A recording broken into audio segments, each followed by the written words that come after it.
नमस्कार, आप देख रहे हैं बिजनेस टुडे बाजार। मैं हूं Harsh Sharma. Telecom company Vodafone Idea यानी कि वीआई ने वित्त वर्ष 2024 की चौथी तिमाही के नतीजे जारी कर दिए हैं। ये नतीजे कैसे हैं, कौन से नंबर्स बढ़े और घटे हैं, इन रिजल्ट्स के बाद स्टॉक पर नजरिया क्या है मार्केट एक्सपर्ट्स का, तमाम सवालों के जवाब आपको मिलेंगे। लेकिन उससे पहले गुजारिश है कि हमारे चैनल बिजनेस टुडे बाजार को लाइक, शेयर, सब्सक्राइब करना मत भूलिएगा। तो वीआई ने वित्त वर्ष 2024 की चौथी तिमाही में 7,674 करोड़ रुपए का घाटा दर्ज किया है। एक साल पहले की समान तिमाही में कंपनी का जो कंसोलिडेटेड नेट लॉस था वो 6,418 करोड़ रुपए था। एक बार ग्राफिक्स के जरिए आपको समझाते हैं कि किस तरीके से रहा है। यानी कि चौथी तिमाही में सालाना आधार पर कंपनी का जो घाटा हुआ है वो करीब करीब 19.5% बढ़ा है। वाई ऑन वाई बेसिस पे देखा जाए, अगर तिमाही के आधार पर देखें तो वित्त वर्ष 2024 के तीसरे क्वार्टर में जो घाटा है वो 6,985 करोड़ रुपए था। इसका मतलब तिमाही आधार पर भी घाटा बढ़ा है। अभी तो हमने क्वार्टर के आधार पर बताया, पूरे साल के हिसाब से देखते हैं पूरे साल के हिसाब से क्या स्थिति रही है। तो वीआई के पूरे वित्त वर्ष की बात करें तो 2024 में कंसोलिडेटेड घाटा जो है वो 6.61% बढ़कर 31,238 करोड़ रुपए हो गया है। वित्त वर्ष 2023 में ये 29,301 करोड़ था, 29,301 करोड़ रुपए था। यानी कि यहाँ पर भी पूरे साल के हिसाब से देखा जाए तो यहाँ पे बढ़ोतरी देखने को मिली है। लेकिन अब घाटे को किस नज़रिए से देखना चाहिए, यहाँ पर क्या कोई कैच है, तो वो हम आपको बताएंगे आखिरी में। यहाँ पर उसका जवाब आपको मिलेगा आखिरी में। अब वहीं वीआई के ऑपरेशन से कंसोलिडेटेड रेवेन्यू की बात करते हैं, यानी कि जिसे आय कहा जाता है, तो सालाना आधार पर देखें तो इसमें 0.71% की बढ़ोतरी हुई है। चौथी तिमाही में ऑपरेशन से जो रेवेन्यू रहा है वो 10,606 करोड़ रुपए रहा है। एक साल पहले की समान तिमाही में जो रेवेन्यू था वो 10,531 करोड़ रुपए था। यानी कि मामूली सी बढ़ोतरी यहाँ पर देखने को मिली है रेवेन्यू के मोर्चे पर।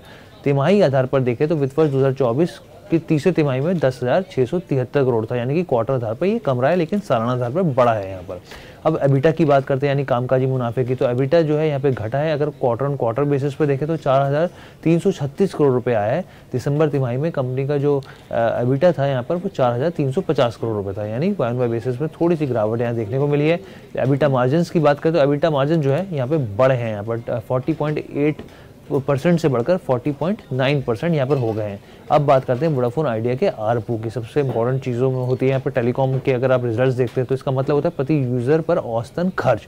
तो चौथी तिमाही के दौरान वोडाफोन आइडिया का एवरेज रेवेन्यू पर यूज़र जो है वो मामूली रूप से बढ़ा है, यहाँ पे 146 रुपये हो गया है, जबकि पिछले तिमाही में 145 रुपये था। पिछले वित्त वर्ष की समान तिमाही में ये 135 था। यानी कि अगर वाई ऑन वाई बेसिस पे देखें तो करीब यहाँ पे अच्छी जंप देखने को मिल रही है, लेकिन क्वार्टर बेसिस पे देखें तो बहुत स्लाइटली एक जंप देखने को मिला है। कंपनी को मुख्य रूप से एंट्री लेवल पर प्लान में बदलाव और सब्सक्राइबर्स अपग्रेड में काफ़ी मदद मिली है। यहाँ पे सब्सक्राइबर बेस की बात करें तो कंपनी की ओर से बताया गया है कि उसके 4G ग्राहकों की संख्या में लगातार 11वीं तिमाही में बढ़ोतरी, यानी कि लगातार 11वां क्वार्टर है जब इसमें बढ़ोतरी देखने को मिली है। चौथी तिमाही के आखिरी में 4G सब्सक्राइबर की संख्या यहाँ पर 12 करोड़ 63 लाख हो गई, 12 करोड़ 63 लाख रही है। पिछले साल की समान तिमाही में ये 12 करोड़ 26 लाख थी यहाँ पर। यानी कि इसमें अच्छा जंप देखने को मिला है। कंपनी की ओवरऑल सब्सक्राइबर बेस जो है मौजूदा वक्त में 21 करोड़ 26 लाख पर पहुंच गया है। चौथी तिमाही के लिए कुल डेटा टैरिफ में सालाना आधार पर यहाँ पे 4.3% की ग्रोथ हुई है। यहाँ पर कंपनी ने ये भी कहा है कि अगले 3 साल में कैपेक्स जो है वो 50,000 करोड़ रुपए से बढ़ाकर हम 55,000 करोड़ रुपए करने का अनुमान है। तो अभी ये हमने फंडामेंटल्स आपको बता दिया। अब यहाँ पे स्टॉक और कैसे देख रहे हैं मार्केट एक्सपर्ट, तो इसके लिए हमने बिजनेस टुडे बाजार ने बात करी मार्केट एक्सपर्ट राघवेंद्र सिंह जी से। सुनिए उन्होंने क्या कहा। जो है अभी बहुत घाटा जो बढ़ा है वो इसलिए बढ़ा है क्योंकि आपका 4G और 5G का जो जो पेमेंट किया था इन लोगों ने, वो उसका उसका पेमेंट का जो लॉस था वो इस क्वार्टर में दिखाया बैलेंस शीट में। तो मेरे लिए वो घाटा नहीं है, इनका डेट कम करना है, क्योंकि सरकार ने भी इनको यही बोला था कि आप जितनी जल्दी हो सके पेमेंट क्लियर करें, ताकि इनको फिर 5G स्पेक्ट्रम के लिए जो लाइसेंस के लिए ये बिडिंग कर सके। जो है देखिए हर आइडिया का जो रिजल्ट आया है वो रिजल्ट हर एक फ्रंट पे बहुत अच्छा है, चाहे वो रेवेन्यू फ्रंट हो, चाहे वो मार्जिन हो, चाहे वो आरपू हो। देखिए सबसे जो अच्छा इंप्रूवमेंट हुआ है वो आरपू में हुआ है। अगर आप माफ कीजिएगा, अगर आप जो है आरपू की बात करें तो पिछले क्वार्टर से इस क्वार्टर में हमारा वन जो 145 था उससे 146 हुआ है। दैट मीन्स कंपनी जो है धीरे धीरे अब रिकवर कर रही है। जो कस्टमर जो जो कंपनी छोड़ के जा चुके थे उसमें रिटेंशन हो रहा है, वो बढ़ रहा है धीरे धीरे। तो ये एक जो है पॉजिटिव साइन है मुझे लगता है आइडिया के लिए। देखिए लॉन्ग टर्म के हिसाब से स्टॉक जो है अभी बहुत अच्छे लेवल पे ट्रेड कर रहा है, क्योंकि मैं बार बार कहता हूं कि स्टॉक में अभी होने के लिए कुछ नहीं है। तो थोड़ा सा पेशेंस रखें, जो भी इन्वेस्टर इसमें है, निवेशक हैं। मुझे लगता है 25 रुपए का भाव, 30 रुपए का भाव दिखना चाहिए।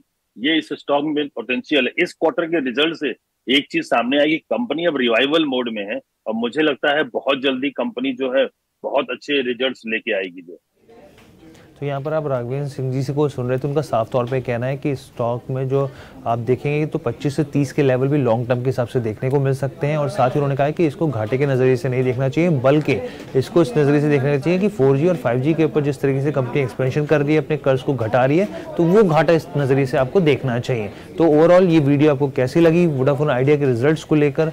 आप बिजनेस टुडे बाजार को लाइक शेयर सब्सक्राइब करना बिल्कुल मत भूलिएगा। धन्यवाद।